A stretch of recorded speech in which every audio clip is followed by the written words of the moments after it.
আসসালামু আলাইকুম এভরিওয়ান, কেমন আছেন আপনারা সবাই?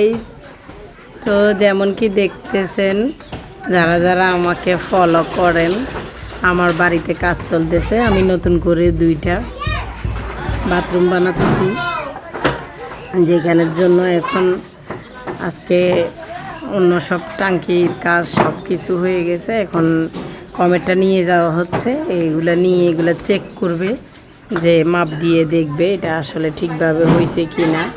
তো দেখুন আমার বাড়ির অবস্থা খুবই খারাপ, অনেক ময়লা হয়ে আছে, এখানে অনেক রকমের ঝামেলার কাজ, এগুলো সব মানুষ হাঁটতেও রিস্ক। আমি একটু দেখতেছিলাম, বলে দিচ্ছিলাম কিভাবে হবে, ওদেরকে বুঝাই দিতেছিলাম। তো এইভাবে কমেন্টগুলো মাপ দিয়ে দেখতেছে ওরা। আসলে মিস্ত্রিগুলো অনেক শয়তান, আমার অনেক জ্বালাইতেছে। এগুলা কাজ একটাও ঠিক করে করতেছে না, একবারের কাজ 3বার করে আমার দিয়ে করাইতেছে। এই মিস্ত্রিগুলার কাজ একদম ভালো না। তো তুই কবি কিনলে আমার ভিডিও আমি যা ইচ্ছা থাকো, তুই কবি কিনলে তো ঠিক আছে। তো তোরা একবারের কাজগুলো 3বার করে করতেছস। দেখ আমার টেনশনে চিল্লাতে আমার গলা পর্যন্ত নষ্ট হয়ে গেছে তোদের কারণে। তো গাইস, এভাবে আমার কাজগুলা চলতেছে, সবাই আমার জন্য দোয়া করবেন, আমি যেন সুস্থ থাকি। আমি অনেক অসুস্থ হয়ে গেছি এই টেনশনগুলো নিতে নিতে। কি এইখানে আমার টাঙ্কি প্লাস্টার চলতেছে, টাঙ্কিটা সুন্দর করে। এখানে আবার ইটের জন্য অর্ডার দিয়েছিলাম, ইটগুলা নিয়ে আসতেছিল। এখানে সব দিক দিয়েও হুলস্থুল কাজ চলতেছে।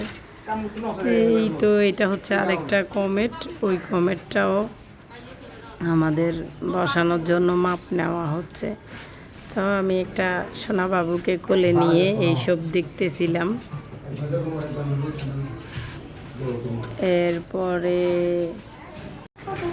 দেখলাম যে ওরা কমেটটা ঠিকভাবে বসাচ্ছে না, আমি আবার কমেটটা আনতে বলছি যে না, এইভাবে হবে না, এটা আরও গ্যাপ দিয়ে বসাইতে হবে, না হলে মানুষ বসে আরাম পাবে না।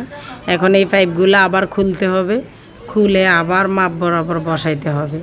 এই মিস্ত্রিগুলোর কাজ হচ্ছে যেখানেই যাবে মালিকের লস করানো, বুঝছেন? এই মাপ দিয়ে পাইপগুলা কাটছে, বসাইছে, এখন আবার এটা ভুল হয়েছে, এখন আবার পাইপটা উঠাই ফেলতে হবে। ওদিকে প্লাস্টার হয়ে গেছে টাঙ্কির মধ্যে, ওইটাও ভাঙতে হবে, ভেঙে উঠাই এখন আবার মাপ বরাবর বসাইতে হবে। এইভাবে করে যদি জ্বালায়, তখন কিভাবে মালিকের সাথে মিস্ত্রির ঝগড়া হবে না?